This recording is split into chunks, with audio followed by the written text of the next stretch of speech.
Welcome to Stories from the Center of the Universe, the podcast about the human experience.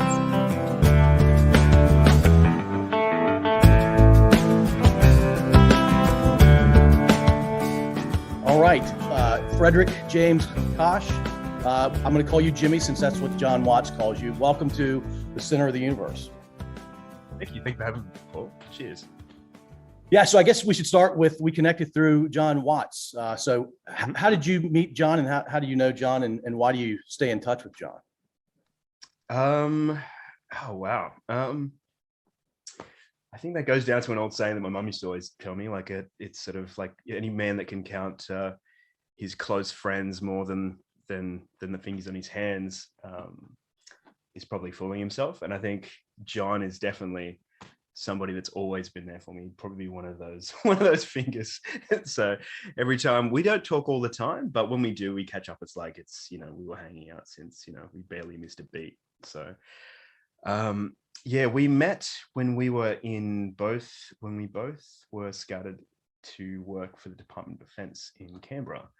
I think that was probably 2007. Yeah, it was a little while back. So we both just graduated from our respective universities, and I think I was studying in Melbourne. He was in South Australia, I believe. So yeah, we met there, and we kind of we learned quickly that Canberra was a place that might not be for us, but at the same time we were very, very different, like, to most of the people that were there. We found that out very early. So we stuck together and really had a great time. We made the best of our time over there. It was good fun. Yeah. I met John about 10 years ago, of all places, in the U.S. military, and I love spending time with him. He would probably say we spent too much time together, but yeah, he's a great guy. He's a good guy to know and call a friend, and I'm glad I know him. Yeah. Very cool. So you were. Yeah. Go ahead. Yeah. No. I would say the exact same thing. But go ahead. Sorry, I cut you off. Yeah. Well, I think we have a weird second or two delay here. So you were born and raised in Sydney, Australia. Your dad is Sri Lankan. Your mom is also Sri Lankan. Yes, they're both Sri Lankan, but if you were to look at them, you wouldn't pick that up straight away. Like, my dad is of German Portuguese descent, and a bit of Dutch in there as well. And my mum is of Malaysian Indonesian descent. But they're both born in Sri Lanka, and I know from documentation now that I do have a bit of Sinhalese in me as well. So yeah, there's it's very colourful, as many times as that particular country has been colonized. I believe I probably have some part of it in there. So yeah, very colourful blood, and it's funny going back as well too. Whenever I go back, I don't stand out as somebody that would look like Sri Lankan by any means. But the culture within these four walls of my house have always been that way. When I'm with my parents or otherwise, it's sort of like it's a very Sri Lankan household. So yeah, the culture that we share is very, very important to us. And do you speak the native tongue for Sri Lanka? I think just about enough to get me into all sorts of trouble. So yeah, I've been known to cop a good slap every now and again. Yeah, but no, it's something that I've been back and forth there. I've started businesses there, and I've worked with people over there. I've taken part in films over there. So yeah, I've been back and forth quite a bit, and that country, very much like Australia does, has a very, very very, very grassroots and sort of homely feel to me. Whenever I'm back there, I do feel like it's some place that I can get easily lost in. It's wonderful. Yeah. You're in Melbourne. I'm saying Melbourne now. You listened to the Pete Sylvester episode, and yeah, very East Coast on the right American. course, right? God. Yeah. But it feels weird to me. And that's how I said it. But when I say Melbourne, it just doesn't roll off my tongue like it does for you. No, it doesn't. Melbourne. Yeah, no, Melbourne is definitely the way that we pronounce it, or Melbs, or Yeah, Melbs, I think some people call it here, but Melbourne is we just don't use R at all unless it's at the very, very start of a word or halfway in between. And even then we really fight to not use it. so yeah, forget about anything that's near the end. Melbourne, yeah, right. Like the R's not there. No, it's not there. It's actually funny. Like when I was doing a lot of accent work in the States, I think that's why certain particular areas, like when I was doing a lot of the New York stuff, you guys they don't use their R's there as much either. No, they don't. Yeah. So especially the Bostonian and stuff like that. So yeah, my wife is from Northern Jersey, and she does use R's because she's lived in Virginia for 25 years, but her mom refuses to pronounce the letter R. it's a bit of a weird thing. It took me a while to get like the W's and the R's. I think are the trick for Australians when it comes to the American accent. It's like white and roller coaster. Like there's some really tricky stuff there. Especially if you don't like R's. Yeah, I'm with you. Yeah. So when you were growing up in Sydney, how did you like to spend your time? I lived in a really, really small little, almost a village of a place called Sandy Point. It was southwest of Sydney, probably about 40 minutes from the city. But it only had 3 streets. It was a very, very small place, and it was on the Georges River, and it was just it was surrounded by a creek as well. So it was almost like a little island. Yeah. And it was just a stunning place to grow up in. It was in the thick of the bush. I think most of the times whenever we used to come home from school on our, we only had 2 buses in and out. And when we came home, we would just, basically just throw off our school shoes, our little docks or whatever we used to have, our Clarks, and we'd just run down to the creek.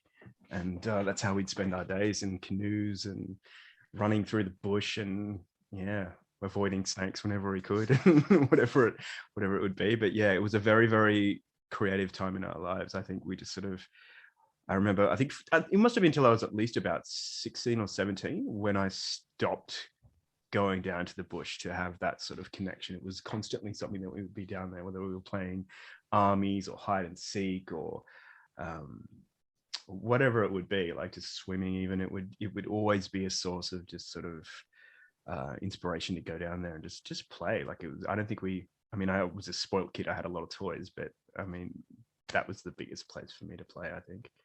Yeah, it was a beautiful, beautiful childhood. Yeah, it really connected to nature your entire childhood. Sorry, go ahead. No, I was going to say, I can't think of a better childhood to be exposed to nature that often, and to be with friends out there is even cooler. And you mentioned snakes. I have to go here. As an American, I think of Australia as having the most poisonous snakes anywhere on Earth. Is that true? That is, I think that's very true, actually. I think there's like at least about, I think what they say, like 7 or 9. I can't remember. It's one of those prime numbers. Oh no, 7 or 11 of the top 20 dangerous snakes in the world or something. I don't know. I can't remember. It's like we got a few here. We got a few. We're like, I mean, like it wasn't uncommon in every summer. I think we would sort of come into contact with at least a snake or 2.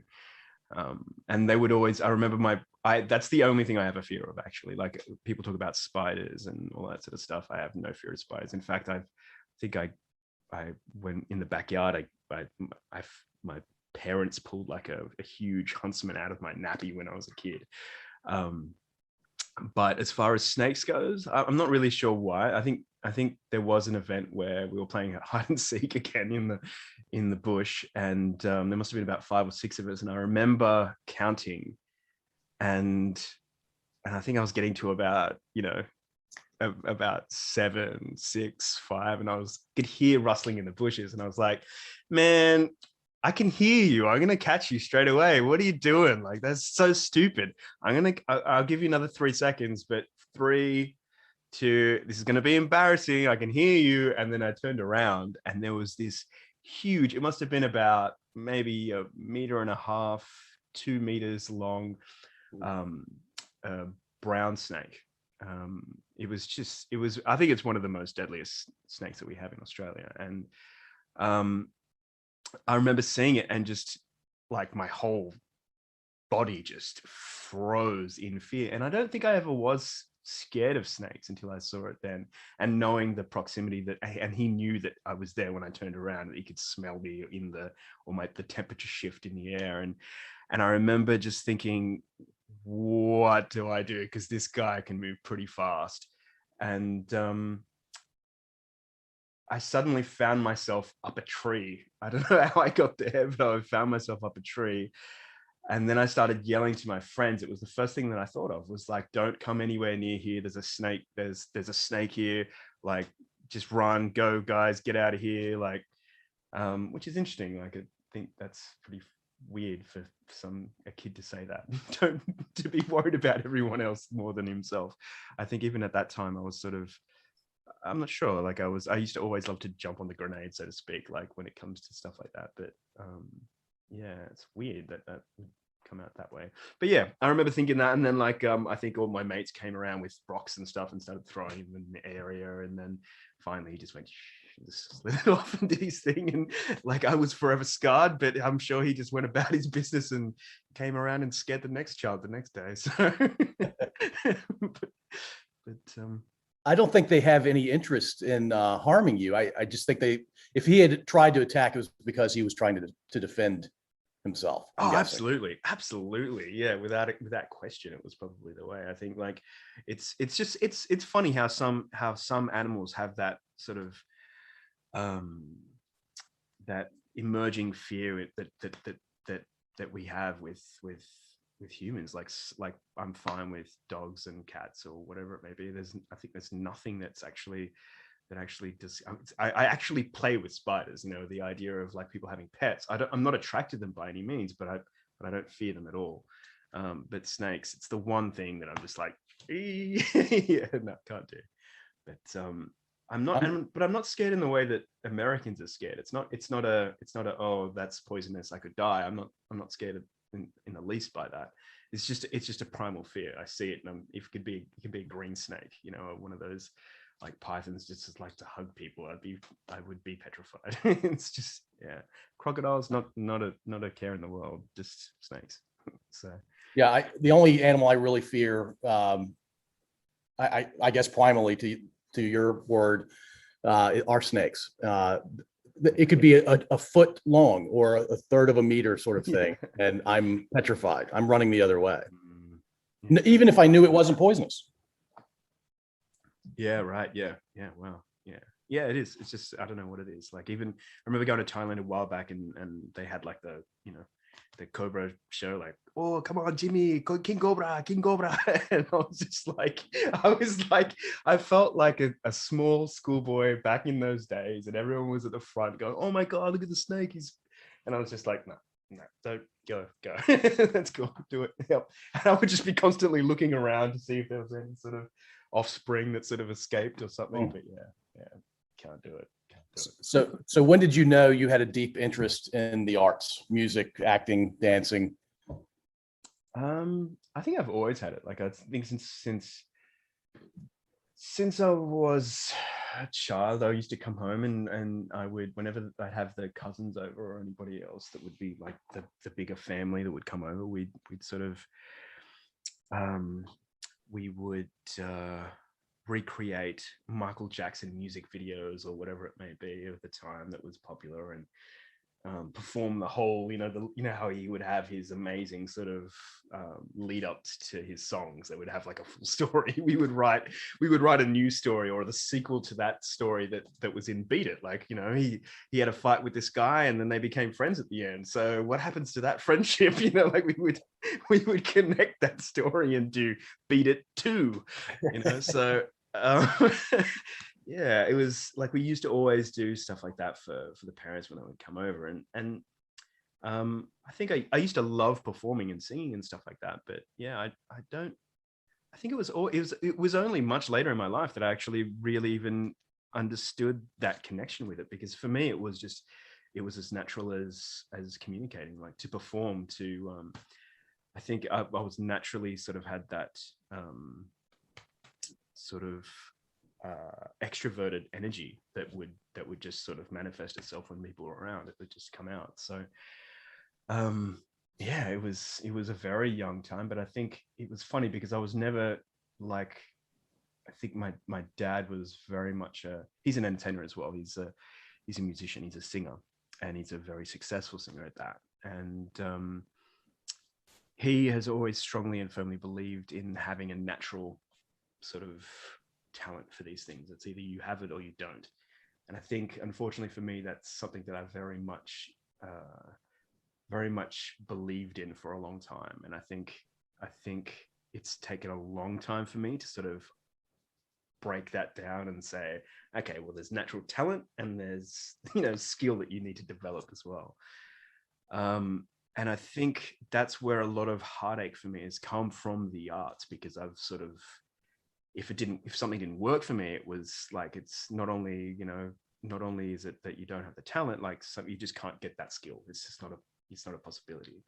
And I remember for one of the main reasons why I never wanted to sing was because I couldn't keep pitch.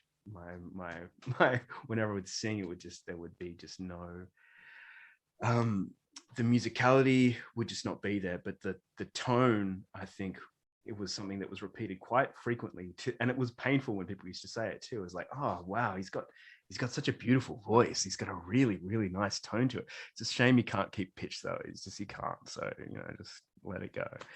And it was funny because that was a real heartbreaking thing for me. So when people found that out, like when they found out that I wasn't musically inclined, I think I focused on visual arts and stuff like that, but there was such a passion for music. I remember, and I probably shouldn't be repeating this in a public forum, but I remember at public school, I remember I going home one day, I stole a guitar.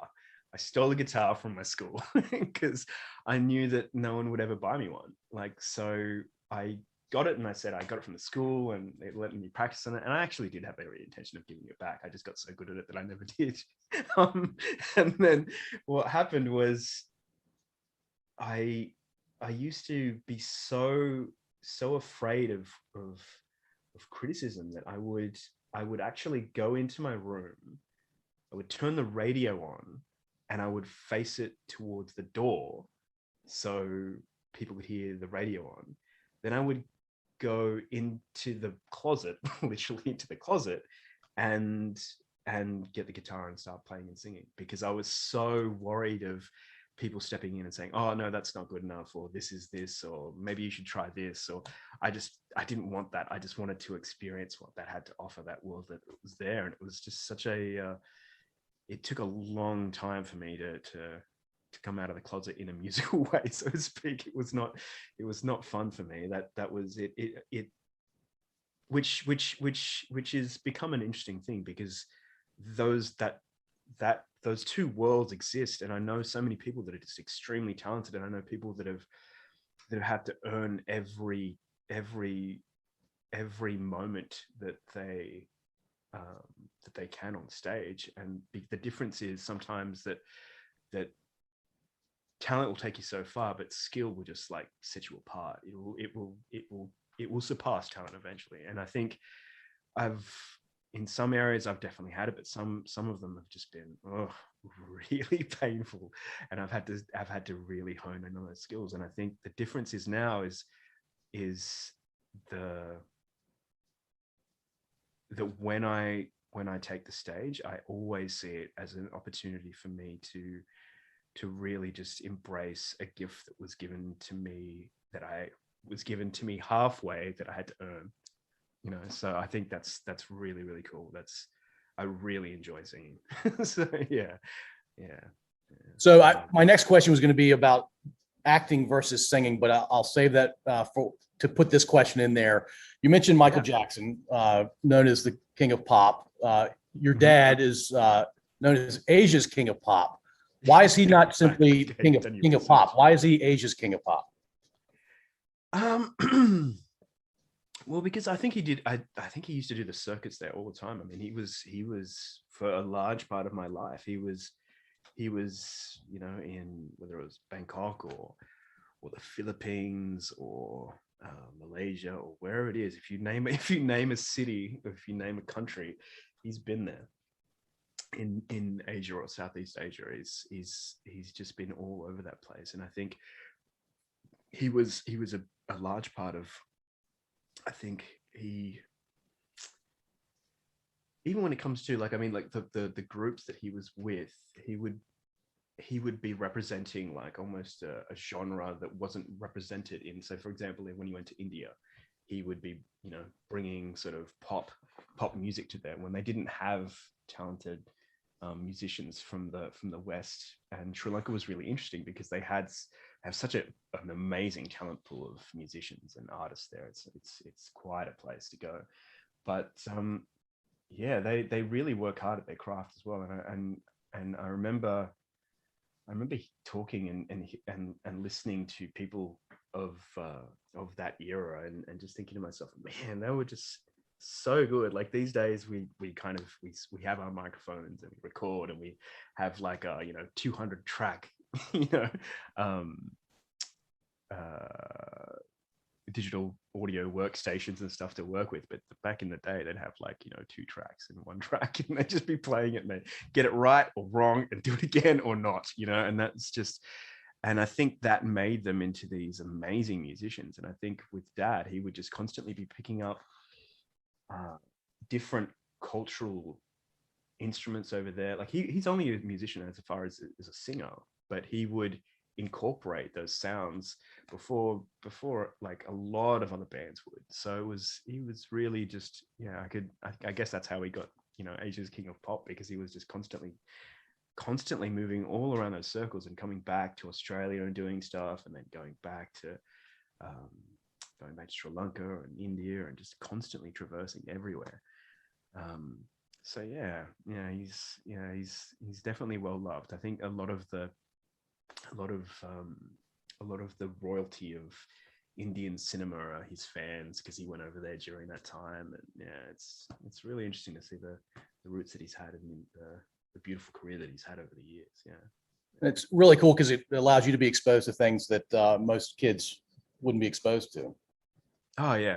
I mean, with if there's one thing that I've really inherited from Dad, that's that I can say that, you know, that I haven't had to earn myself so much, is that stage presence. Like that's, you know, when I get on stage, it's sort of, I mean, there's 2 different components to it. There's, for me, that as the actor, I've sort of, I can get up there and just sort of go, this is what the song needs, perform it, boom. You know, I need to put my heart out there and sing about some lost lover, or I need to, you know, talk about everyone needing to get on the floor, or whatever it is. I can do that. But there's something very different about taking it to the next step and becoming a musician that produces his own music, as well as performs with an instrument too. Like, and it seems like a very small thing, like it would seem like a small thing, but to me it was sort of, it's flipping that script of becoming an extrovert and becoming almost an introvert when you pick up a musician and play something unplugged. Like when you play a guitar and suddenly you're letting people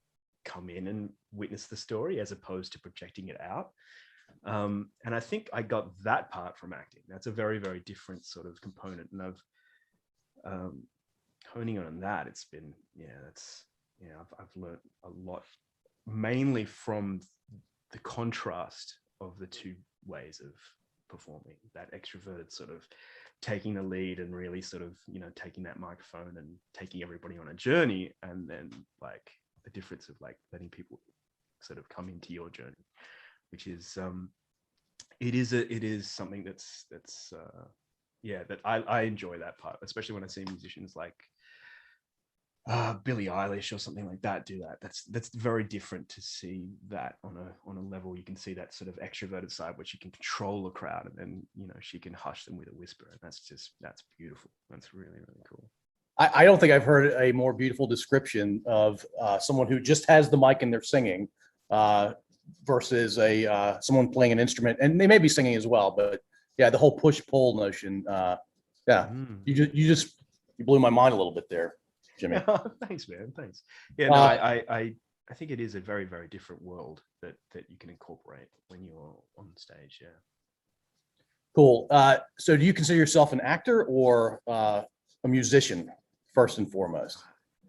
Again, it's the name thing that we were talking about before. It's sort of like I have an identity crisis. It's constant. It's I don't know. I think somebody told me a little while back was that, you know, if you're struggling with names, it's especially when it comes to, you know, those hats, especially, I mean, like right now I'm editing a music video that I'm starring in a film that I was starring in as well, which is really weird. But yeah, I think wait a sec, I got lost with that question after all, because I just saw work in my head. I just went back to the big what is it, final cut thing, and I was like, oh, what am I gonna do next? What was the question again? Sorry. Actor or musician first and foremost? Right, named, yes, hats. Yeah, I think it's yeah, somebody said a little while back that, you know, if you just embrace the artist, then nothing will sort of, because that's what these things are. They're forms of expression. Yeah, they're different tools to use different things. Like right now, I think, you know, if Leonardo da Vinci was around now, we'd have a very, very different Mona Lisa, right? Like, yeah, it's just, I think with every way that we do these, like I when I was a kid, I think when I was just maybe 16 or 17, I think I started going to, my uncle used to hold these under 18s events where they had like 2,000 kids. It was crazy. And I remember one night they didn't have an MC, so I picked up the microphone and my cousin was like DJing, and like I remember just thinking to myself, like, I'm not going to sing. What am I going to do? But all of a sudden it was just like, it was a tool. It was a tool to be able to express myself and connect with the audience. And it wasn't necessarily sort of like a performance in the way that you would start from A and finish at B. It was sort of like, it was just that connecting people to the music and allowing them to feel what the DJ was trying to express, and through that connecting them back to me and throwing that energy back and forth. And that's, even that, it might not be seen as like a really sort of you know, a traditional form of, or an art, but that is in a way, like there is a technique to it. There's a way that you control and inhabit that audience, and sort of, you know, so yeah, I think there's so many different names that I never would have thought I'd be into editing, but some of this stuff is sort of like I've had to do out of just sort of opportunities that have arisen from almost nowhere, like going to Kenya or something like that, and having to the opportunity to film a documentary. Yeah, like they've just come up. So there's different forms of expression where you can put your sort of your perspective on things and how you've experienced them, and then they branch out in different ways, which is just, it can be really cool. It can be really, really cool. Jimmy, I see a flashing, I don't know if that's a battery symbol. Do you see the same thing on your screen? I think that might be an SD card flashing. I think that's been there. I was worried we were going to lose you. No. You still hear me, I'm sure. And I'll just switch the battery out. It's not bothering me, Jimmy. If it's not a problem for you, it's not a problem for me. Okay. It should be fine. Yeah, we're still. If you do lose me visually, you'll still have me on the audio, and I'll just switch out the batteries in the meantime. But yeah, sorry, where were we? Yeah, we're good. Well, you mentioned going to Africa. You were there to film a documentary about the Maasai people. Can you tell me about that experience? Yeah. I'm really not one of those people that generally just goes. I don't have the wanderlust like Pete does, that's for sure. Not in that quite that sense. Not to I mean, I do, but not like that. That's for something like with Kenya was, I think what happened was one of my very, very close friends came up to me and was saying that they had been back and forth to the wilderness and meeting the Maasai for about 5 or 6 years, and they hadn't, in every time that they went over there, something would happen with the video footage, like whether it would be like they have a film operator there and they would have an argument and they would not get the footage, or it would just mysteriously get deleted when they brought it back or something like that. And she was just saying, wow, I just love to see do something where people can actually see where their money goes, you know, or with the donations that we give, because they're, unlike a lot of NGOs or non-for-profits, they're like, these guys, literally every dollar that you give them will go into an inoculation for a kid over there, or, you know, vitamin A to you know, to sort of stave off malnutrition or whatever it may be. And yeah, they go there off the backs of their own sort of pocket, and then at the same time, nobody gets to see the work that they do there. And I remember while I was there, it was, you know, you have these ideals of what Africa will be like, and it's in a very honest way, like, it's, to me, it was so beautifully confronting, like things that you wouldn't, you know, that when your five senses really start picking up when you get out of the car and you go, oh, okay, wow, this is feeling, wow, everybody is very, you know, sort of natural here. And it's just, even that, it's such a you know, it's such a quote unquote first world perspective of the world. Like, straight away when you know, and the kids will come up to you and touch your hands, and they'll sort of feel the hairs on your on your forearms or whatever. And it's, all of a sudden you're just sort of like, wow, this is very confronting. But at the same time, like, there's just such a beautiful connective nobility about these guys. Like, when they look at you, they look like into your eyes, and you can't avoid, there's nowhere to go. Like, it's just sort of, when they're talking to you, you feel like there's nobody else on the planet. And it's just amazing. Even the kids have that sort of that way of sort of just wanting to just, their curiosity is so genuine and so innocent. It's really, really beautiful. And just, it sort of knocks you out of that, you know, that place where you thought you were 5 seconds ago, where you're like, I'm not sure if I can stay out here. Oh my God, how am I going to not have showers? How am I going to, it was just such a beautiful place. And I was given an opportunity to do that with these guys because they, I think they were so desperate to get this video stuff done. Yeah, it wasn't until I had been there with them and shot stuff, and I was literally editing in a van while we were going, and I was showing my one of my new friends there, one of the doctors there, the work that I was putting together. And he was just, this guy doesn't get emotional at all. He's very sort of, you know, sort of a blank canvas when it comes to emotions. But he was just sort of, he was really taken aback by the work that we were showing them do. And all I was doing was put a camera to it and manage, and to be lucky enough to be there for the moments that were happening. And that's kind of the pressure that you feel as a documentarian. I think that there's always amazing stuff happening, but you're like, should I film it? Or is there something else going on, you know? And you just kind of have to have the faith that, like, whatever's going to be guiding you, the reason why you're here is why you're going to be, it'll happen in front of you. And you just got to be ready to push the red button, you know? And I remember him saying that, like, man, that I was not one of the people that would have believed that, like, the video stuff is worth it. But, like, this is my 5th trip here, and every time I go back and forth, like, my wife just lets me go. And I really cherish the fact that she does that. She allows me to do that. But this time I can show her the work that we do. You know, she knows that that's going towards something. The time away that we spend is invaluable, and we'll lose that. But at the same time, I know what my husband's doing. And I was just like, whoa, okay, I didn't even see that perspective. All I was thinking was, like, how could I help this cause? How can I help, you know, these guys, the hard work they do, be seen? But I didn't realize that it could have been just that alone, just that, you know, sort of, to friends and family, seeing the work that these beautiful work that these guys are doing. And it was life-changing to be a part of that. It really was. It was just sort of, it was really an amazing opportunity to sort of see what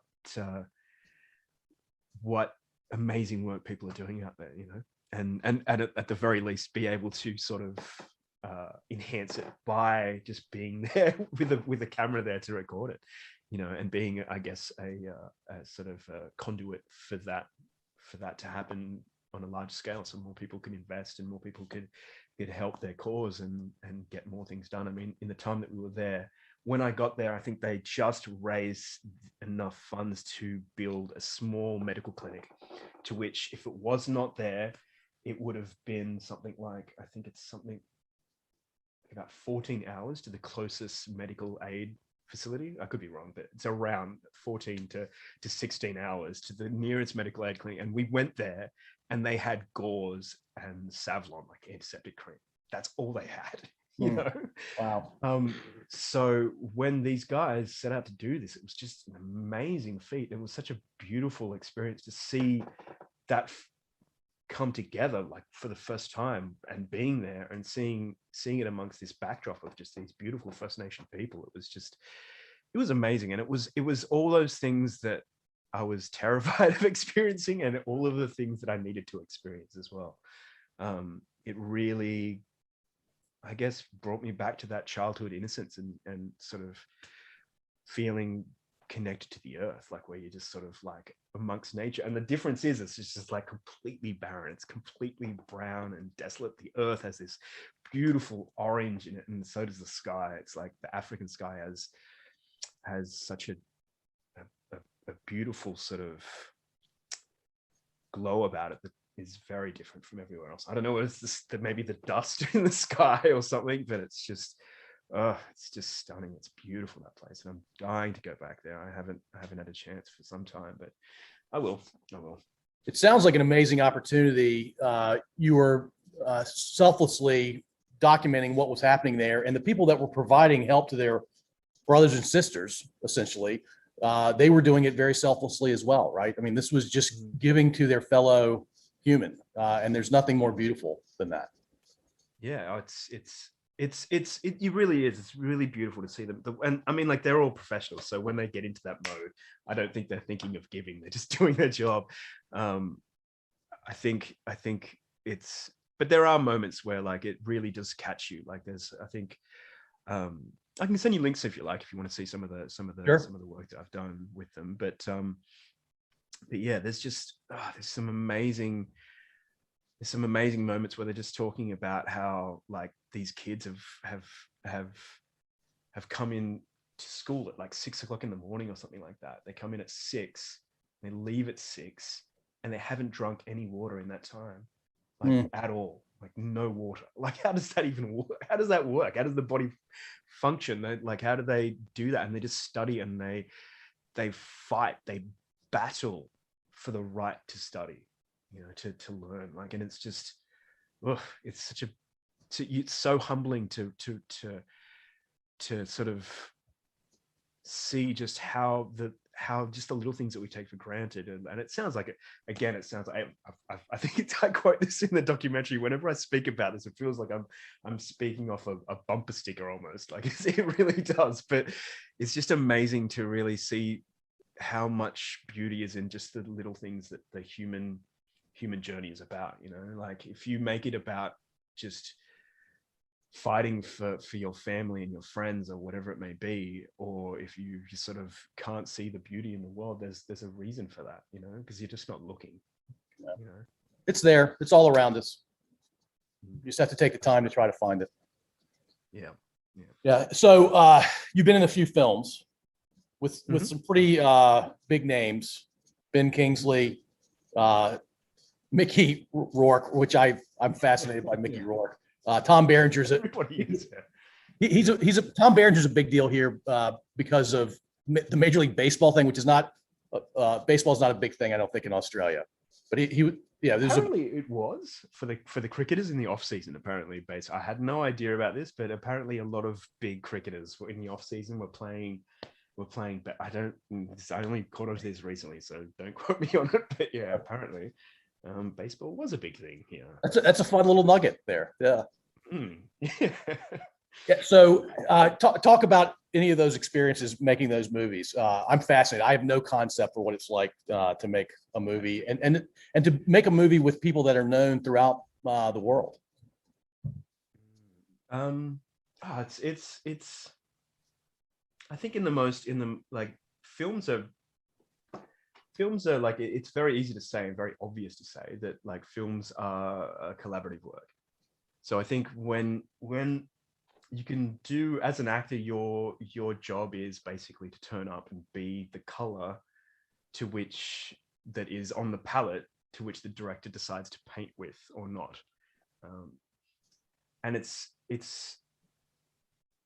really, really interesting to learn that side of that, and sort of, it's your job to bring as many shades of that color to the role as possible. And I think when you're working in a huge production, it's really, really, it can become like, I think my first production was just insane. When I think about how long that went on for, and how much like just grit everybody had on the shoot, it was incredible. But yeah, it's one of those things that like I think it's hard. I haven't been on a film, or I have been. Only recently can I say that I've been on a film where I've kind of forgotten that everything was there, and sort of just got to the point where I'm like, this is what I got into filmmaking for. This is what I got into the whole thing for. It's when I get on stage as a singer, I instantly feel it's there. But when, as an actor, it's so, the world of acting is so, it's so muddied sometimes because there's so much ego in it.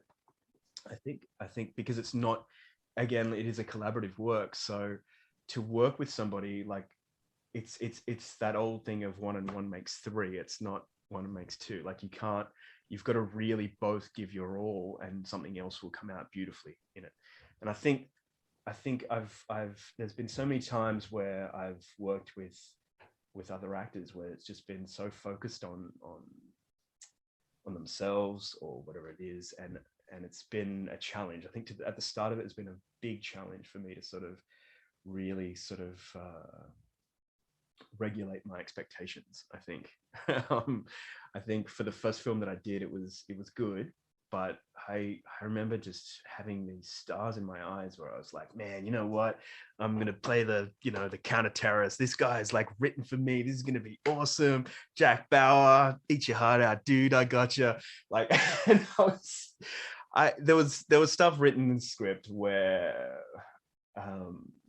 this guy was like, highly advanced in martial arts, and jumps off buildings and beats up bad guys like with his bare knuckles. And I was so excited about that role. And I remember just thinking like the expectations were so high, and I remember just training for every day. I was just training to make, because I knew there was going to be an interrogation scene where he doesn't have a shirt on. I don't know why you don't have a shirt on in an interrogation scene, but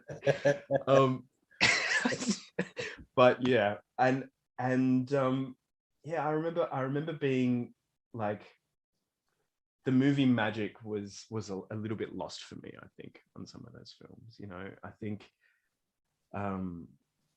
I really felt like some of those moments that I saw on the script didn't quite come off the page and into reality in the can the way that I had these huge ideals for, like seeing maybe too much Jason Bourne and expecting cameramen to run behind you, jumping off. Like I literally jumped off in my first film. I jumped off it was a 20-story building, I think it was a 20-story building, and I jumped off the top story 2 floors down onto like a mattress. And that sounds like a pretty big feat if it wasn't for the fact that before that it started raining, and they were going to call it off and do it later. But then the stunt guy that was with me, he was the guy that I was chasing. He was playing that role as well. So, and he was like, yeah, cool. I've got this. I got it. No problem. I'm going to do it. And he gets up there and he kind of gets into the role a little bit too much, and maybe, dramatizes the fall a little bit too much. And when he lands, he breaks his legs, Oh, oh, like both legs. ah, And I remember my dad being on the shoot. He was there as well, and he was just like, "No, nope, nope, not happening, nope."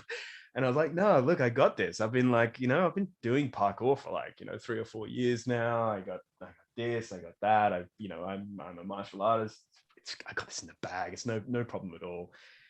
And yeah, I remember doing it, and it was a jump. It was a jump, man. It was a serious jump. It would have been at least maybe about 15, 16 feet, I think. No, more than that. Almost 20, just under 20. And I remember doing the jump and just thinking, holy shit, don't freak out, because everyone else will freak out. But when I hit the mattress, I just rolled and it was fine. It was not an issue, but I could feel that, when you kind of reach that velocity where you feel you're going to break something, like, when you jump off a bridge into water or something, I did feel that. I was like, oh, that was lucky, but it's all good. It's all good. And then I remember seeing the rushes, and my heart was broken because it was a close up. They didn't even shoot it properly. oh, oh, It was like, and it was so heartbreaking for me to see that footage, because I just thought, wow, well, that guy you can't even tell that he's jumping off. But for me, it's just they could have got anyone to have done that stuff. Like, I didn't even have to jump the way they shot me. Like, I literally fall out of frame from the shot, and they probably miss about maybe 10 feet. So I don't know what they were thinking about when they set that shot up. But I mean, there was some great cinematography throughout the film, but in that particular point, I was really disappointed when I saw the final of that. And it still itches me. It still itches me when I see it. But I don't know, an actor shouldn't be talking about this stuff after a project, but that really, really frustrated me. But yeah, I'm frustrated for you. yeah. Well, I mean, like, that's the thing too. Like, it's sort of, you don't, it's a lesson as an actor. You don't have control of the output. You simply don't. You don't have. And I think that's kind of a little bit of why I keep on steering. I'm not trying to steer towards music, like the conversation, but that's why I've kind of felt like, at least with music, you have somewhat control out of the product that comes out. You know what I mean? Like, it's something that you go, here you go, you can take that. Whereas with acting, it's a constant feel of like, you are, and I say this only to hold the metaphor, but I feel like, you're kind of objectified in that way as an actor. Even when you go out and you're doing, when you're schmoozing and networking and stuff like that, you are the product, as opposed to, your voice when you get up on stage, and it is something that's really, it's something very, very difficult to sort of balance, and being on set, especially when you have different actors that have, you have some actors that have huge egos, and you have actors that are just freaking amazing to work with, and they just give so much. You're like, holy crap, dude, I want to see, can I see that? Because you see the outbreak, the take, and you're just like, man, I want to go again, but I think we have it. Like, it's just like, it was just amazing. Some of these people that are just, and it really is, it's one of, to me, I think that's what acting is. It's a very, very selfless act. It's sort of, entertainment is basically living the highlight reel of somebody's life, right? That's what it is. It's like, if we were to see the real life Netflix episodes of somebody's life, one season would be basically a day. You'd be going through the life of them, buttering their bread, and it's just like, there's a lot of stuff that doesn't need to happen. But what we're experiencing is the human condition. And I think when you experience those really crazy highs and those, dramatic lows, those really hardball lows, that's what we're drawn into. And when you have this job of going to work and then having to relive, like, somebody's death, like they talk about famously about that scene in Endgame for what's his name, Robert Downey Jr., where he had to, they changed the script at the end, and they I won't give any spoilers away for those who haven't watched it, but there's an extra part in there where he gets to say his quote phrase of "I am Iron Man" again, right? And that wasn't a part of the script. That wasn't part of it. And they called him afterwards to say, "Look, this is the perfect line. We need you to do this."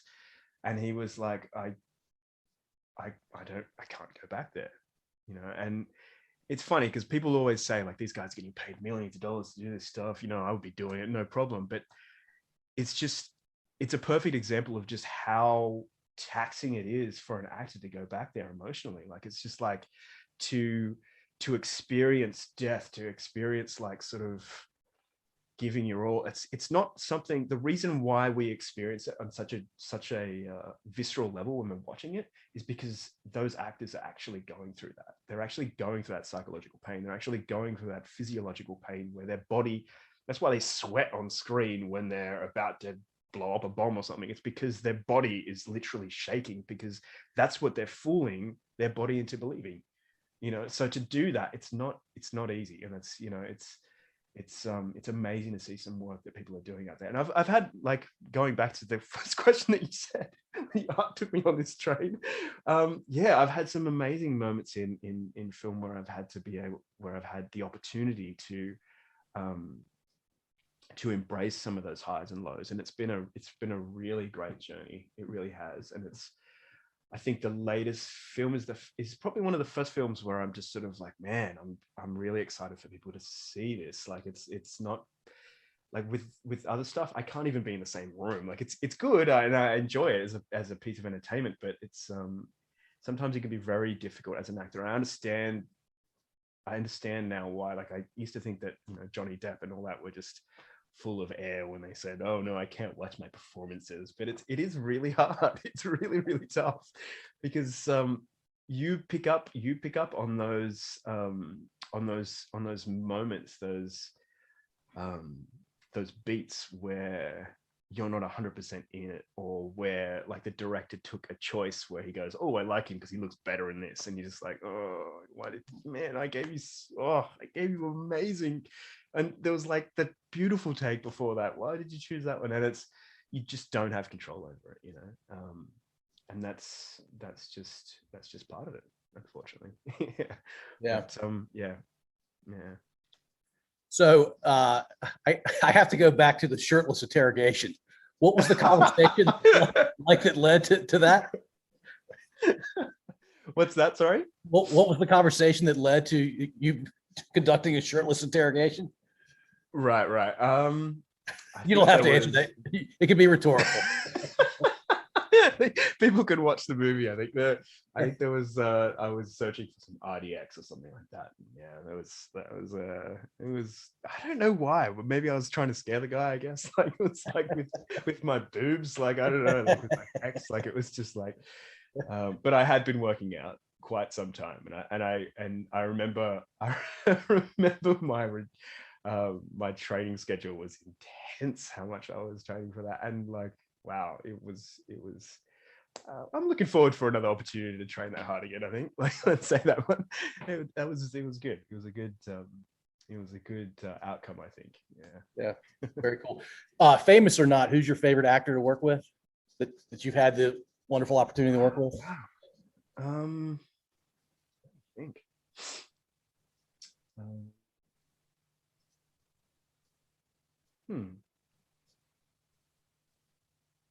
I was trying to tap into your notion of connecting with another actor in a powerful way.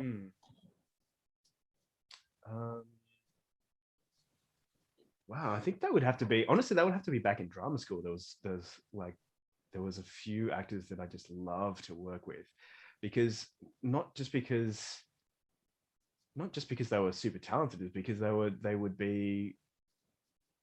they'd be vulnerable enough to, on both sides of the stage, like on the side of like, hey, did I run over your lines, or did I do this, or was that okay? Because I felt like I was kind of stealing a bit of the stage for you, and like that was really cool when you have people that are sort of vulnerable enough to sort of let go of the ego.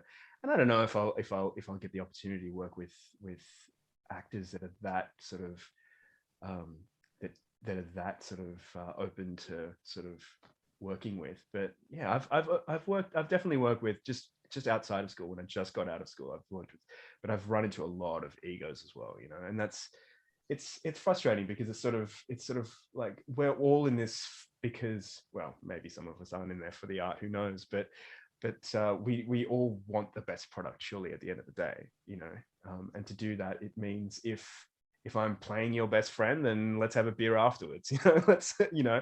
Let's do what we need to do. If we're engaged in mortal combat, then let's throw a few punches, like, you know, training wise at each other, like beforehand. Let's make it the best that we can, because ultimately what's so beautiful about film is and devastating is it's there forever, you know. It's there for something to for prosperity, as you say, you know. It's there to sort of to engage with, and you know, you want to come back to it and be proud of the work that you do.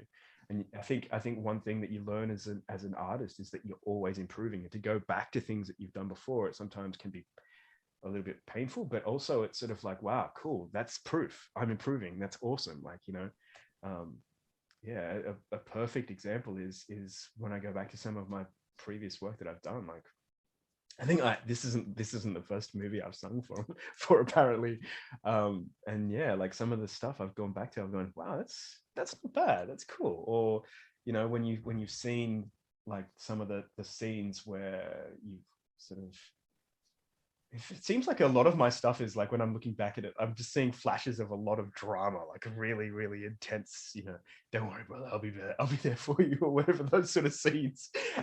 And yeah, when you're 100% in that, it's really, really cool, you know, when you can sort of get out of your own way, so to speak, when you can get out of the way of what the actor needs to perform, and just sort of represent that character, because that character in some way or form, whether it's in this story or not, is a true life human somewhere. And if you can bring them to life so that people can respond to that and resonate with that while they're watching it, then that's you've kind of, you know, done your mission in the piece. So yeah, Cool.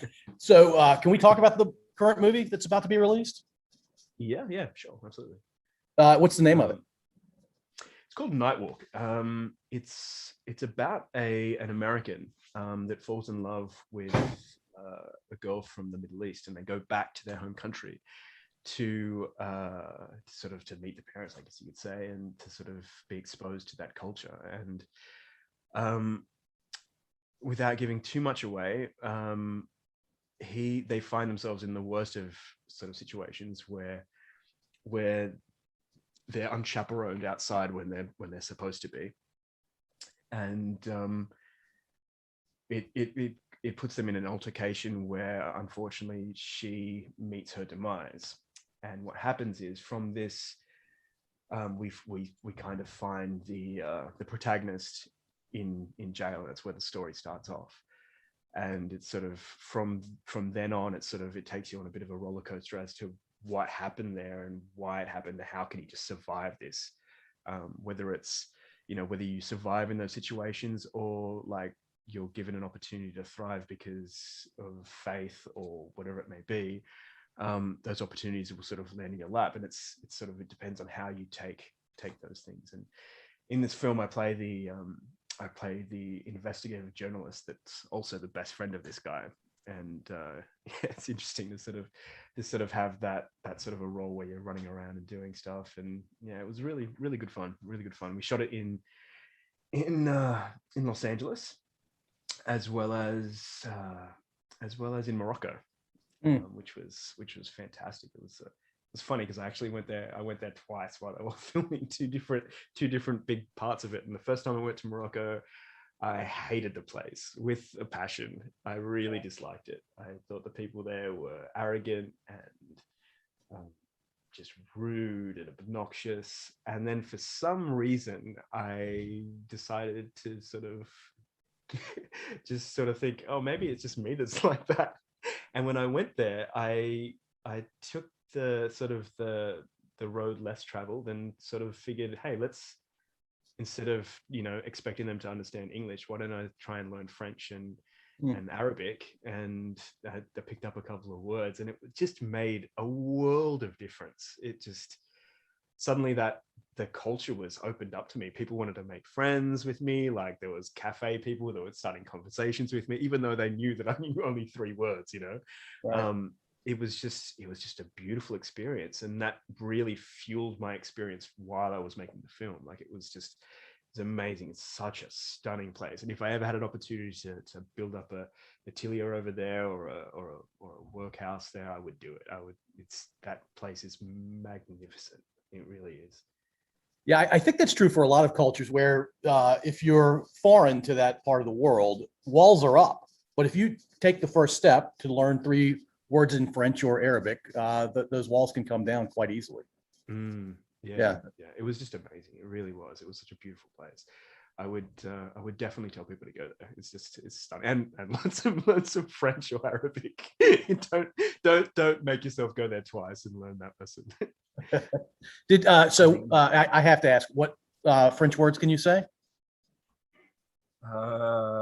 Merci beaucoup. Parlez-vous anglais? S'il vous plaît, yeah. Yeah. I'm just gonna check the battery out while it's speaking. 1 second. You might lose my visual. Yeah, I'm losing you, Jimmy. Yep. Okay, 1 second.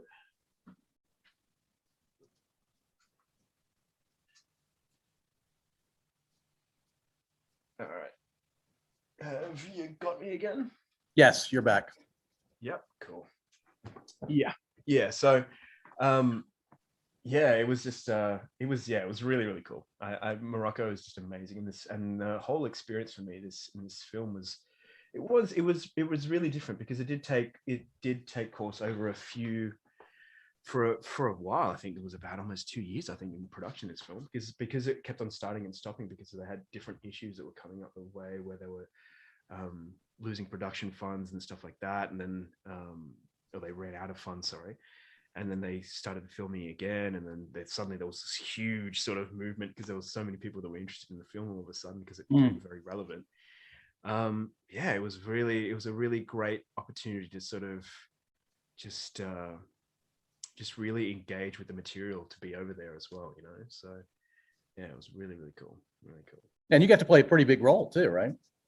Yeah, it was good. A very poignant role. I think that was the good part about it. Was definitely the story points very largely center around myself and the lead character. So a lot of those areas are really, really cool to be a part of. But also there's that while we were there, my parents came to visit on set. They love doing that, and my dad became very fast friends with the director. And he was like, "Oh, so do you guys have a title track? Do you have like a theme song for the film?" And he's like, "Oh no, I didn't even think about that. I didn't even think about that." And Dad's like, "Well, you know, maybe I can write something or something." And then like Dad comes away that day and goes, "Oh, how was work?" And I'm like, "Oh, we did some good scenes. It was good." So you've got to write a song for the movie now. And I was like, "What? Okay, yeah." And the way that it worked out, like I wasn't really supposed to sing it, but because I knew the subject matter so well, that it was easier for me to write it. But when I went to the studio, they wanted me to do the guide tracks. So generally a guide track is when somebody that's written the song or has a better knowledge of the song sings it, so the actual singer that's going to perform it will hear it and go, "Okay, cool, this sounds good. I'll do whatever I want to do with it, but this is what they planned for it." And when they heard me singing it, they were like, "Whoa, man, okay, well, this is pretty good. Maybe you should just do it." You know. So yeah, that song, that's how that became my piece of work, which yeah, I'm really proud of. And it'll be released, I think, in a week or so now, I think. But yeah, I've been arduously working on that for the last maybe 2 weeks, just a music video for it at least anyway. But yeah, it's been a great opportunity. That film has really sort of really on so many levels gifted me with different things at different times. So yeah. Will the release be worldwide? I think so. Yeah, it will be worldwide. I think it'll be streaming as well as it'll be hitting a few cinemas in the States. I'm not sure. I'm really not familiar with exactly how wide it will be in the States. I know that times aren't the easiest to go out to the cinemas and experience something on the big screen. But yeah, if you can, it would be awesome. It's yeah, I think it's coming out on the 15th of June. So yeah, not long now. But yeah, That's exciting. yeah, it is. It definitely is. And I think that the song for me is just it's such a gift in the sense of like it really is for me. It's sort of like, unlike a performance that you don't have control over, like I was saying before, it is something that I can sort of, it's become its own entity. Like when people hear it, when I see people reacting to it, I'm like, wow, that's really cool. You know, like it's really cool to see that reaction with people that you know, the first thing is like, is that your voice? No, what? And then the second thing is like, you can see people getting into it and start singing it, and you're like, yes, that's it, that's the one, that's it. So yeah, it's been a really amazing journey so far, and it's sort of, at the moment I'm thinking next steps of where the next thing is going. We've got another project coming up that was supposed to be shooting at the start of this, end of last year, I think, called Dubai Cash, which, after the producers heard the song that I wrote, were like, they were sort of like, well, do you have anything that gives you more opportunities to sing in a film? And yeah, it was just, it just so happened that I did. There was a film that I had in the works that was basically about a struggling musician that was giving up on music, and very much in the same vein as almost with me and acting, actually. That was sort of like ready to call it quits just before things started re-fizzling up. So yeah, it's been a really cool journey so far. I can't say that I've been incredibly successful, but the highs and the lows have been worthy of taking this journey. I think it's been really cool. That's the nature of what you're pursuing, right? They're going to be highs and they're going to be lows. Yeah. more extreme than the typical person would go through, I imagine. Yeah, I think, well, I mean, like when you're singing for supper or performing for your supper, it's always going to be something that yeah, has a bit more weight in it. And it's sort of, I think there's that, you know, there's this sense of, and it probably has gone through all of this, you know, chat that we've had, is that there's this sort of sense that, you know, you have this divine dissatisfaction. I think one of my teachers called it back in drama school, where you have an idea of what you want to create. You want, you know, you get into an art form because you have acquired this taste for this art. You believe in it so wholeheartedly that, I mean, I've been offered so many times to go to Bollywood or to do stage theater because the skill sets that I have, being dancing and stuff like that, really sort of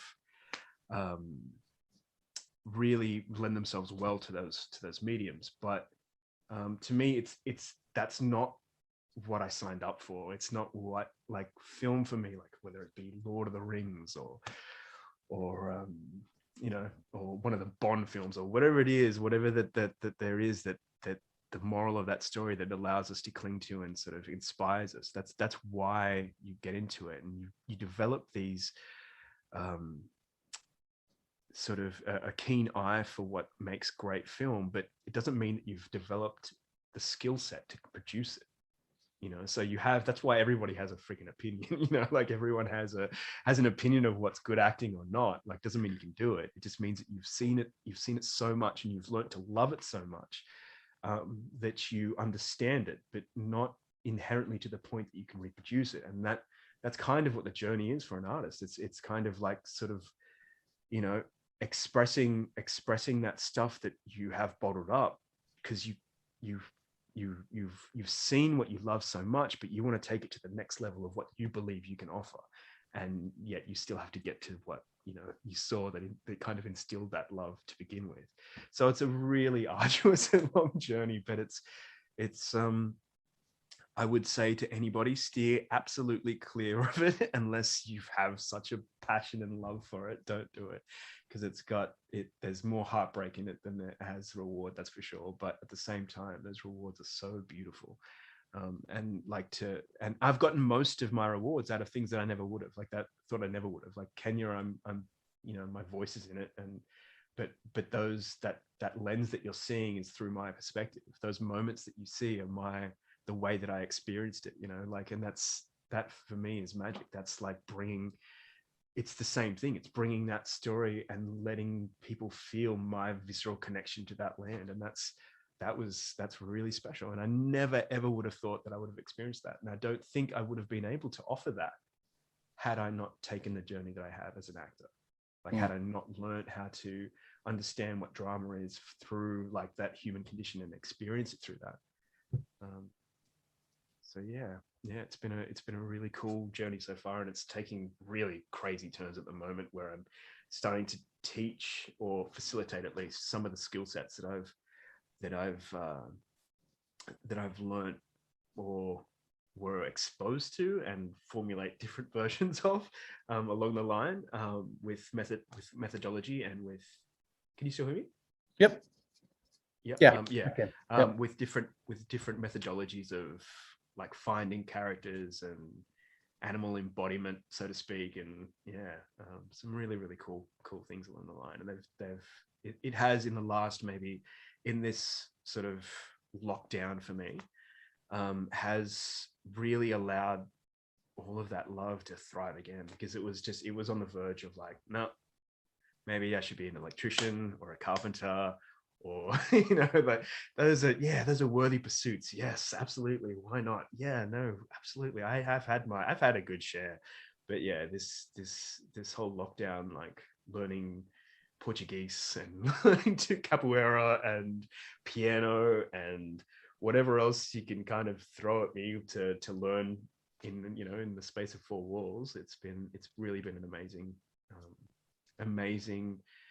Just again, like when you go back to what we'll say, you can see it as being a boring time, or you can see it's something to be like wondering the magic of what there might be, and what it might open other experiences up on the pathway. Like I don't think I'll ever go to Brazil anytime soon, but maybe in the next 2 years, 3 years, who knows. So you mentioned lockdown. How long is this lockdown, like over a year, or has it been like the last few weeks? This is the last few weeks, I think. The Melbourne was famously for a long time the longest lockdown in the world. We had like, I think before anybody did, we were locked down for something like 7 or 8 months, I think, where it was like literally all they had was supermarkets were opened and cafes to take away only, which you guys say to go. And that was it. They had nothing else open, and it was and chemists, of course, but that was it. And it was a freaking nightmare. That I think for some people it was like that human connection was they never really knew how much they needed it until it was gone, and to have people that was sort of like just to hug my nieces and stuff. Oh man, the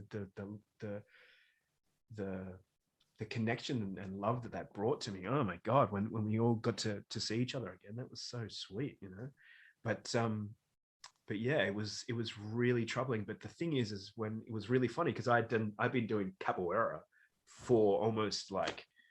And I tell this to people whenever anyone asks, they go, "Oh, so you've been doing capoeira for about a year now?" And I go, "Yeah, but I only count like, it's really technically it's only like 4 months because I've only been doing it for 4 months outside of lockdown." But I threw myself into that so much that I'm playing like the berimbau now, like the long fish pole looking, almost like a bow thing. I'm playing the berimbau. I'm playing the pandero. I'm playing like it's crazy. Like this lockdown has allowed me. Do you watch that? Did you watch that show Dragon Ball Z? No, the cartoon. Or are you familiar with it? Yes. Okay. Well, anyway, it always ends up when there's an enemy that's way overpowered for any hero to overcome, it always ends up with the hero Goku going to this place called the hyperbolic chamber. It's like a hyperbolic time chamber where he goes there, and where every minute that he spends in this hyperbolic chamber is like a year in real life. Right, so he can go away for 5 minutes and come back 5 years later and had 5 years training, whatever it is.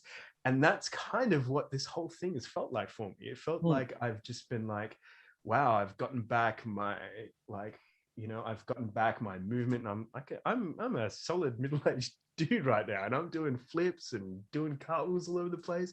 It's radical. And then with the music, it's like I've been that musician that could play chords by the campfire and sing, and now it's to the point where I'm like, I'll sit down by the piano and I'll write out a song in like about 2 minutes. Like I'm like, oh, cool. All right, this is cool. All right, get the rhythm. Yep, cool, nice. Oh, that's nice. What does that make me feel like? And it's amazing the difference that time has given me. I feel like it's really given me the opportunity to sort of just find love in those small things that you want to do, and find those tools and train them up to express yourself the way you need to. So yeah, I don't know if everybody else is feeling that way around the world, but I certainly hope they do, because it is there for them if they want it. Like there's all of these things that we find beauty in, whether it be music or movies or whatever it may be. Like they're all skill sets that we can learn, and we can sort of propagate by doing it. You get your little iPhone camera out and see how frames work, and frame sizes and focal lengths and all that sort of stuff. You can do that. It's all at your disposal if you want to, but you've got to want to do it, and you've got to shake yourself out of like, oh crap, the world sucks right now, because it won't suck forever. Yeah, there's a lot of good that's come out of the pandemic, as odd as it is to say that. I'm an optimist. It seems like you're an optimist.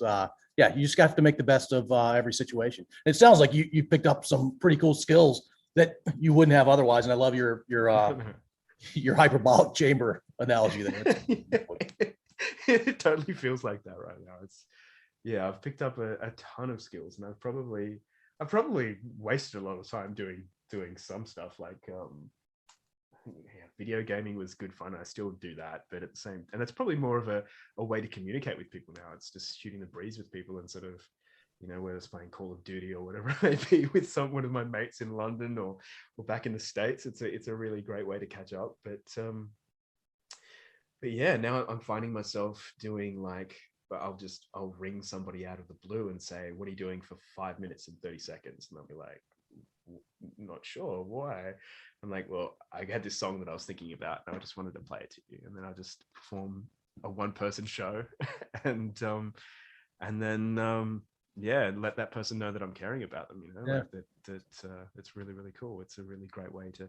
I mean, maybe that's probably half of my sort of experience to get over stage fright, when it's that introverted sort of self, like letting people in as well, which is more of a but it's also a gift as well. Like that's something that you can celebrate.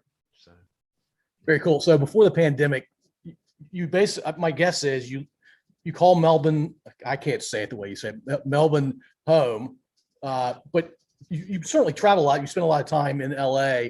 Or when you travel, is it mostly for work, or is it entirely for work? Otherwise, you would stay in Australia. Do I have that right? Yeah, true. Yeah, it is actually mostly for work. It's like, I think that's what steers it. I think there's always like a sort of a meeting that'll happen over in LA or in New York or in where is it, or in Sri Lanka for that matter. We've been back there a few times, starting up businesses and stuff like that. And it'll generally be a visit there to see what's going on, and see if there is work there, or if that matter, like just doing a project at the side, sort of building up all these other things around it. So yeah, I think for most part, it's been a matter of sort of just going where the work takes you. And I've been really lucky to sort of have a family that sort of has been support. Right now I'm living with my parents, which is I think a lot of Australians find themselves in this sort of situation, but they've always been there with me, and they've always been very, very supportive. Like whenever I'm finding my footing a little bit, soft. But yeah, and they've always been there, like, to add that sense of sort of both of them understanding the entertainment business. They're sort of, I think they have a very sort of wise owl-like sort of status when it comes to giving advice, which is really great to hear. Also, sometimes they can go on a little bit, but but at the same time, like I'm very, very fortunate to have that wisdom on my side. Yeah. Very cool. So, Jimmy, we're almost at 90 minutes, and I really appreciate you taking this time. Can we talk about how you met your wife and talk about your wife? And do you have kids? Oh, I don't have kids. I don't have a wife yet. I'm still flying around single. Yeah. Oh, I figured by now you'd be a married man. You're living the life. Yeah, I wouldn't say I'm quite living a life. It's for those of us that have traversed the age of what is it? Internet dating and into app dating, from the traditional dating, it's a nightmare. It sucks. Yeah, try to explain to people what you do. I mean, because that's generally what the first question is, and I find it so much easier to naturally meet people because there's no preconceived notions of needing to sort of, oh, we're here to meet and we're here to date sort of thing. It's sort of, you can meet people naturally that way, and I think I've had way much more success being back in Melbourne at this time than I have in any other relationship that I've had before that. Like, it's sort of, I've had a real sort of opportune moment to sort of redefine, I think, what a relationship is for me, which is a really weird direction to take this conversation. I think it's sort of, I think in my past experiences, I've always had a very sort of idealized sense of what a relationship is supposed to be, and I think unfortunately I'd always for myself fall short of that target. And then at the same time, that if I fall short, how is anybody else supposed to meet that sort of, and I think I'm calling it the Romeo complex, and it's probably something that will come out in some way or form, in a song appearing very soon. But yeah, it's kind of like, I think it's this year has been Romeo's lullaby for me. It's sort of been sort of understanding that, like, it's about experiencing and sort of really getting to know who you are with those people, who you're dating or wherever it is. It's sort of, it's about learning to sort of know that nobody's going to be perfect for you, but you might be perfect together. And if it's not, it's okay as well. It's fine. It's all right. You just move along, and it doesn't have to be, you don't have to fight for it if it doesn't feel right. You don't have to, put that person in a different shape. But at the same time, I do miss that ideal that comes with that Hollywood romantic sense of, like, oh wow, we'll find each other in a paddock and it's gonna be, it's gonna be perfect. But that's, yeah, I think that has come along for me a couple of times, or at least I thought it had. But yeah, it's really difficult being in this field because, ultimately you're sort of sharing a lot of intimate moments with a lot of people, with the rest of the world, and it's a very strong person that can sort of not only just bear that, but sort of be open to enjoying it as well, like sort of going, okay, like, that's something we can talk about, or whatever it may be, and separate those two people. It's very, very difficult. I've always found that, to separate those worlds, because there's something so strange about being on the screen that turns, like, leaders and royalty into, like, children. There's suddenly, when you have that stature, it's a very uncomfortable position to be in sometimes, when people start treating you in a whole different way to which you're unaccustomed to. And it for me, it's altogether uncomfortable. It's like, when people treat me that differently. I remember so frequently when we were in Sri Lanka filming, how people would just come up and ask for for autographs and stuff, and I was more than happy to. But then there would be people that would just kind of, and it's great that they're so enthusiastic, but at the same time, it was almost scary for me that the way that they were going on about it, like it was sort of, and I can understand why so many people sort of lose touch with that that human connection when they sort of get sort of propelled up so quickly, not that that's happened to me always. It's just in certain occasions where you do feel that, and it's because as an actor, that's kind of the currency that you deal with, right? Like you're giving away your private moments on screen, and everybody believes that they've seen you in those private moments because it's a visceral experience for them. And then they believe that they're so familiar with you that you're almost like brother and sister, or you've gone through the same pain together. And you have on their end, but not on yours. You're not familiar with those people, and there's a disconnect there that happens, and it's very jarring when you experience it.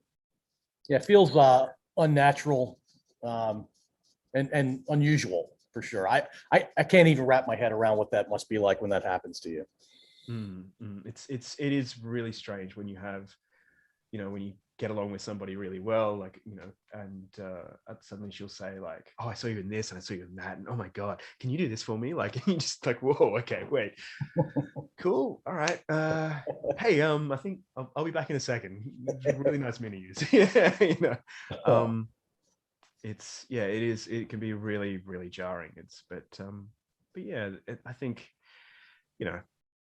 I think it's right now I am completely happy with where I'm at. I think, the right person is probably just a accidental bump on the street. I'm still optimistic when it comes to stuff like that. I still believe in the ideal, but I do believe that, like, there's not the perfect person out there for me. There's the perfect meeting, and then, like, the perfect relationship will develop from that, as opposed to just these people are perfect for each other sort of thing. So yeah, we'll see. She's out there. I'll just tell you, at being married 22 years, you end up loving the imperfections, and that makes the relationship even stronger. That's awesome, man. Yeah, definitely. Very cool. This is a great place to end, I think, but I want to talk to you about wushu. How did you pick up wushu? Wushu was when I came to Melbourne after doing capoeira for about 6 years. I was in Sydney, and when I changed to Melbourne, wushu was like I love kung fu films, right? So wushu, Jet Li, it was like a perfect combination together. And there was something with capoeira. There's something about it that lends itself to the practitioner's style and emotion, charisma. With wushu, that's almost completely gone. It's not a thing. It's sort of, there is a way to kick. There is a way to do it. There's a right way. There's a wrong way. You're doing it wrong, And there was just something about it for me that was just so, like, perfect and precise that I just loved it, because it's sort of like, you're doing it wrong, you're doing it right. Tell me I'm doing it. Okay, why am I doing it wrong? How do I get it perfect? And it has given me so much. I really do sort of appreciate the journeys that I've had with that too, because it's given me so much sense of embodiment, and being able to sort of understand how my body works, and being able to sort of present myself the way I'd like to. Physically in a room, at least. And I remember, like, I got quite good. I think there's at least about 6 weapons I can use. I do like double broadswords, and the whip, and what is it, a single broadsword, obviously, the straight sword, the staff, and I do a couple of the body styles too. So I do one of the styles, because at the time I was developing like a lot of muscles. I think I was about 20 when I did it. And we did a form called Tung Bei. I'm not sure if you're familiar with that, but it's like It's kind of like bagua, but the really fast version of it. So it's sort of like you're sort of really moving fast when you sort of like you sort of slapping out and pushing out, and sort of it's really really cool form. And I feel like I've really liked, now that I'm in Melbourne, go and see my old teacher who I didn't get along with towards the end, but I'd really love to go and touch base and do a couple of lessons again. But yeah, I used to love wushu. So when I came here, and then I competed in the national championships, and Oh wow.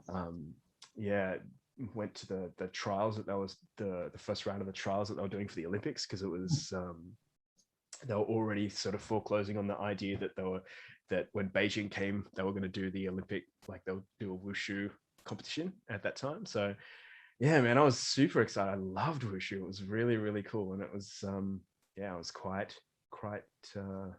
proficient at it. So it's been a while, but I still have swords laying around the room, and yeah, it's definitely a love of mine. Can you effectively use? Do you use more weapons than you can play instruments? Oh, that's a good question. When you say effectively, do you mean you're the judge. Show off? Okay, all right.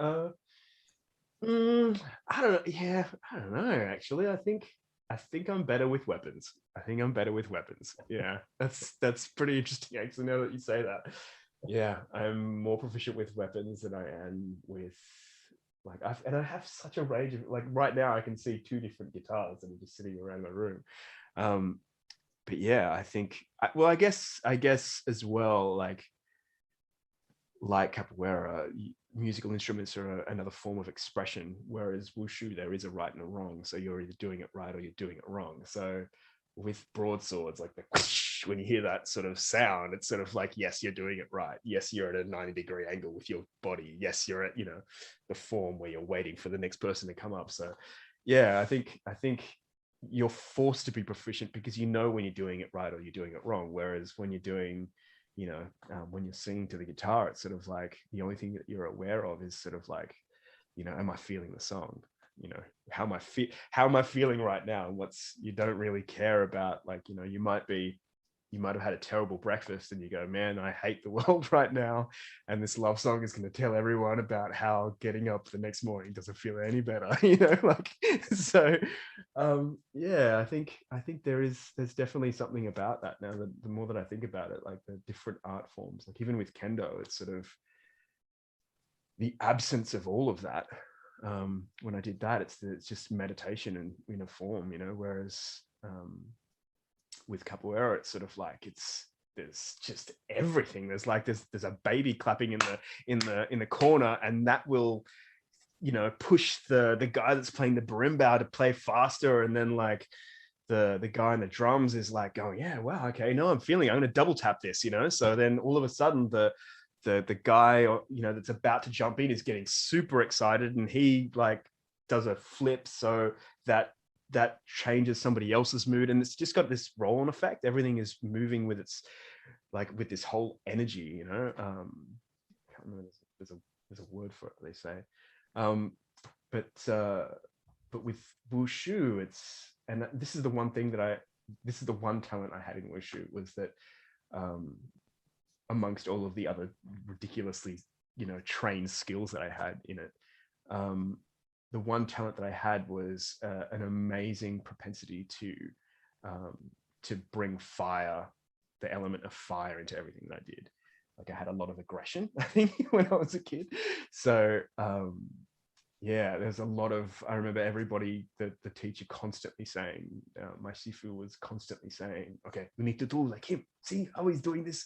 And like, everybody else's punches were like, here, and I'd just be like, like there was like such an aggression that was coming out. I could literally, when I was thinking about it, when I was doing those forms, I mean, now we have those cool cartoons, but back in the day when I was doing it, I could see flames coming from my fist the way that I was punching. I was just like so aggressive, and that's something that wushu is an amazing style. I really wish that more people would experience it the way that I did.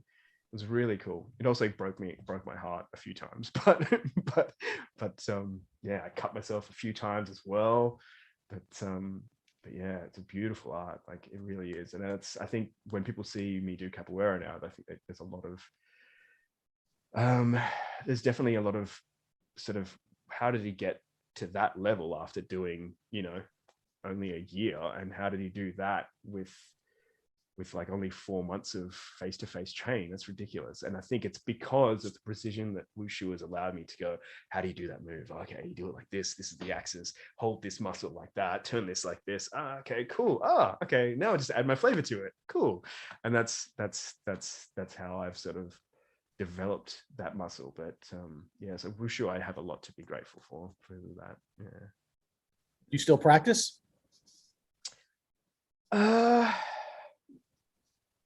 I have been known to take out the sword every now and again just to hear that whoosh, like that's so cool. Would you like to hear it? Sure. Absolutely. I think I have it here. Let me see.